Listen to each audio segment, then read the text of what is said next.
not gonna lie, I feel like God has really instilled a work ethic in me like no other. I want to be able to tell people how I'm doing that and how I'm making it easier for me to be really disciplined and live a disciplined lifestyle. What do you consume on a daily basis? When I tell you, everything that you consume goes into your brain, goes into your spirit, goes into your soul, and really makes an impact.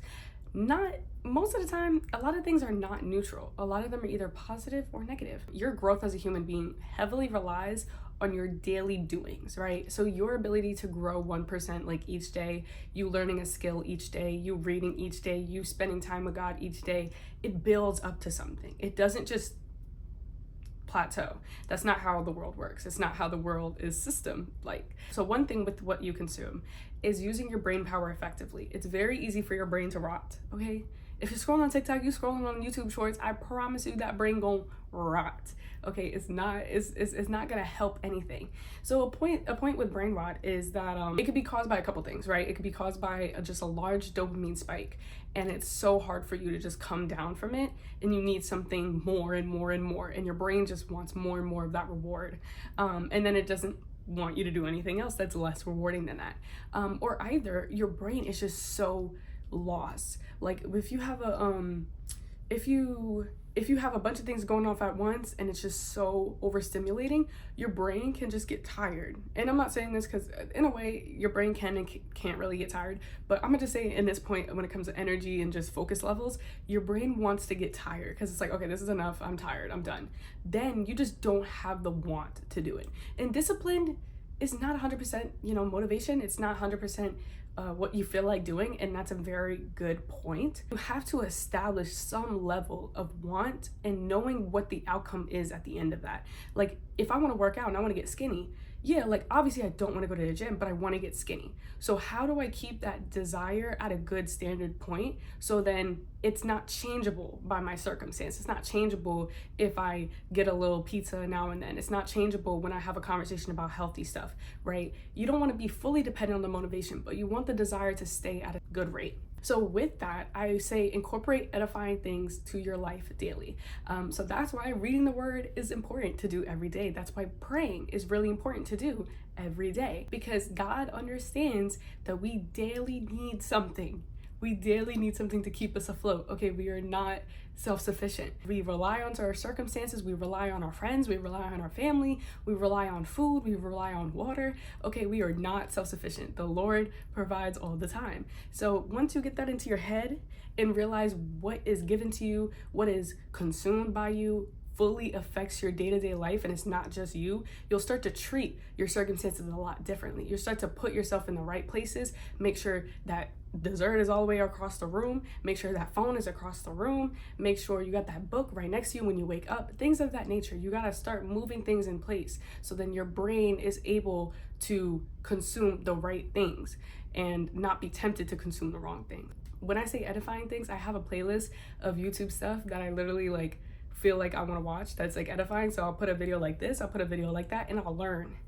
I'll just learn while I'm getting ready. I'm gonna learn while I'm brushing my teeth. I'm gonna learn while I'm washing my face. Like every single time I'm learning, I'm learning, I'm learning. So I'm using that time that I have, that the Lord has given me so gracefully, and I'm using it to the best of my ability to incorporate something. Because if I didn't incorporate anything for the entire day, I promise you I'm gonna feel like poop, and you can't do that. And when you actually are able to stack a bunch of edifying things in a day, oh, you lit. And you do that every day, oh, you're lit. You know what I'm saying? Like that's that 1% each day growth that you need. So why don't you just do it?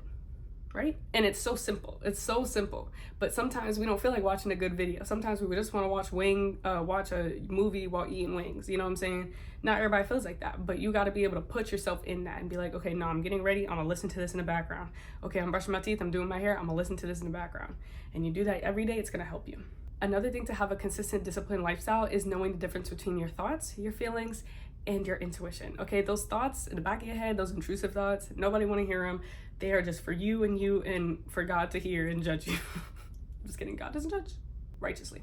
Anyways, that doesn't mean that it has to go out. It may go out, but it doesn't mean that it should. It's in here for a reason. It's internal. Your feelings are literally just signals and emotions that you are feeling, and it means that your body is trying to tell you something. Doesn't really mean that you have to act on it, but it is just trying to keep you aware. Because say if something happened and you just didn't know how you felt about it, like, you know what I'm saying, you just walked around aimlessly not caring for yourself, like, your body is always trying to protect you and trying to understand you and make you aware of your surroundings. So that's like just signals. Then your intuition, it's very directive. It's very about direction, what you should do because of this information that your brain has processed. I should do this, things of that nature, right? So your feelings are not always your intuition. Your thoughts are not always your intuition.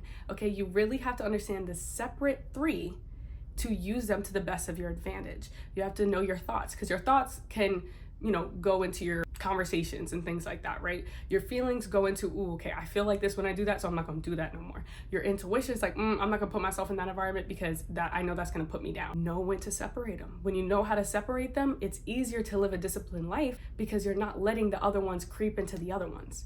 And everything keeps in a systematic way, you know? Time blocking. Time blocking is known for being more efficient than a to-do list. I use to-do lists because my brain just needs to get out everything, because I can only hold a certain amount of things. I will say that my brain is really good, really proud of you, for keeping a lot of things I need to do in my head, but there is a certain bubble that will be popped. So I need to write it down and just burst it all down on paper. Time blocking is the difference between preparing for a task and just knowing that the task has to be done, because your brain wants to be as clear as possible. Your brain is not going to do things if it's not clear. If it doesn't feel like, oh, this is easy to understand, I'm not even going to do it. If it's overwhelmed, it's not going to do it. So time blocking basically takes the hard part out of it and just simply says, you're going to have this amount of time to do this task. It should be done by this amount of time.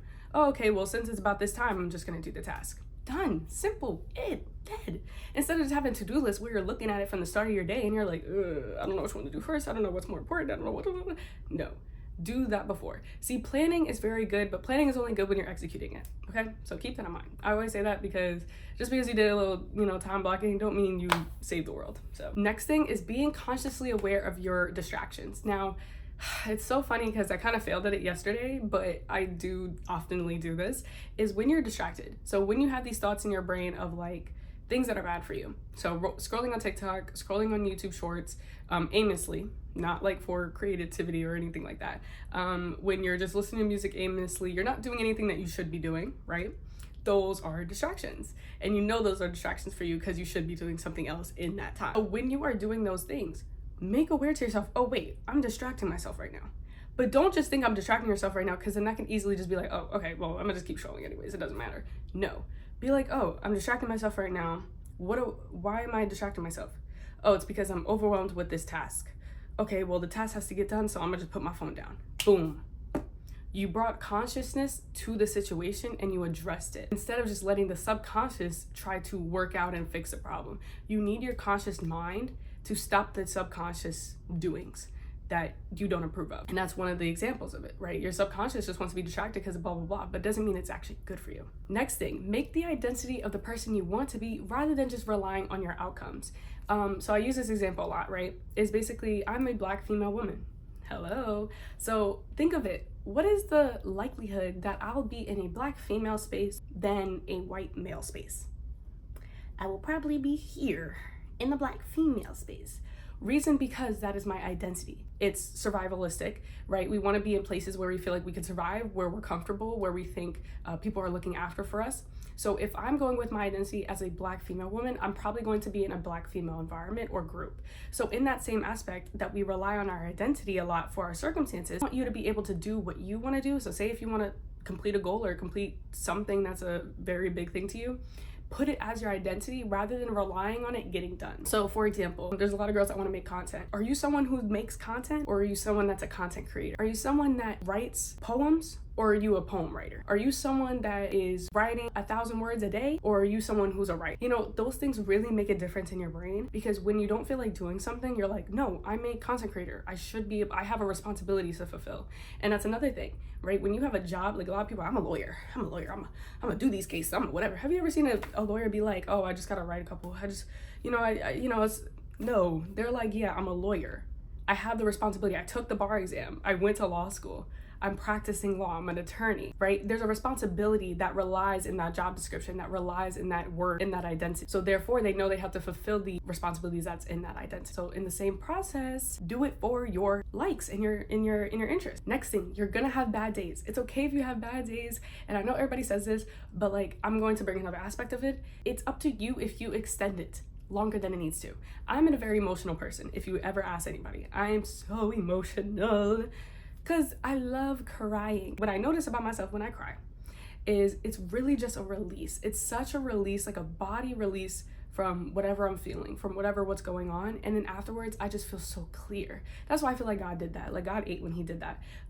Because I feel so clear. I can make a logical decision. I could do something where I'm like, okay, you know what? Let me take a step back. Let's do this, right? And that gets me back on track. So being emotional is fine, right? And this is coming from someone who cries a lot. I cry probably 3 times a week. I was just crying before I turned this on. You probably can't tell. I was worshiping. Anyways, so yeah, coming from an emotional person, it's okay to be sad. I am never gonna say it's never okay to feel your feelings or whatever, because that's what they're for. They're signaling something. But again, going back to the top from the beginning, feelings are not there to last. Doesn't mean you should be using that as direct. Okay, there are signals. There are signals that you either need to release something, that you need to talk about something. It doesn't necessarily mean that it has to get, in the physical. It could just be internal, but they are signals. So when you're sad, when you have a bad day, when something's going on, it's really up to you if you extend that. Again, bring that conscious system back. Make that decision. Don't let the subconscious try to just let you rot in your bed and watch Netflix all day. Don't do that. Let the consciousness come back. Okay, is this healthy for me? Am I ready to do some work? Am I ready to eat? Am I ready to take care of myself again? Bring the consciousness back to the table, okay? I'm gonna use a couple more vocabs that I feel like would help to understand what I was saying before. And one thing is top-down control. So think of it like I was saying before, the consciousness, top down. From the mind, from down to executing, thinking, executing. Your consciousness is bringing that control back, bringing that person that makes the decision. And top down control is the top saying that, oh, something's gonna happen, and down is saying, oh, okay, we doing it right now. CEO gonna say something that's gonna happen. Down, the employees be like, okay, we're getting this done for you now. Think of your body the same way like that. Think of your mind the same way like that. Another part of that, override. You override decisions all the time, even good and bad. That's when your consciousness comes in and be like, oh wait, no, I'm not even gonna do this because I have to get it done. Okay, I'm not even gonna go because I can't do this. No, it's okay. Like I'm gonna lock in right now. No, let me put my phone down. Your consciousness can override. Use that ability. Use it. Even if you don't want to use it, kind of like, you know what I do? When I say something that I don't really like that I have to do, I kind of whisper it. And I'm in my head where I'm like, nah, I really should do this. And then I kind of try to get louder. I don't know if I say that. I don't really say this out loud, but I say it in my head where I'm like, I shouldn't make a bad decision. Or I'm like, nah, I really shouldn't do this. Okay, I really shouldn't do this. Okay, I really shouldn't do this. And then in my head, the more I kind of like tell myself and repeat that I can't do this, it starts off, I'm like, okay, well, I already told myself so many times I can't do it, I might as well just not do it. So again, consciousness, override the system. One last thing I want to talk about is when it comes to disciplined things, right? You want to switch it up. You don't always want to do the same things all the time. And I say that to say, like, with an example with working out, and you have to be consistent with your rewards. Be conscious about your rewards that you're giving to something that you need discipline to get done. So with working out, right? Say if one day you don't listen to music and the next day you listen to music, and then your brain's like, oh my gosh, this is a great reward. Like, I just got taken that award from me yesterday, but now today I feel so happy. I'm working out. I'm doing good. I'm pushing these weights. Then you end up getting such a better, efficient workout. So when you start to take things away from yourself and then put them back, then your body like appreciates it more. It doesn't feel as content. And then eventually when you start to feel content again, pull it back, use that consciousness, pull it back, and then give it back. That's why the Lord says to fast, which I should be fasting right now, but that's why the Lord says to fast, because it makes us a lot more appreciative, and it's not just a one-time thing. We need to be able to do it consistently in order to reap the best rewards out of it and be as efficient as we can. So think about that when next time you're doing something that you want to do. I really hope that helped, guys. I really hope I was able to make some things easier to understand or be somewhat helpful. So watch out for my next video and have a blessed day.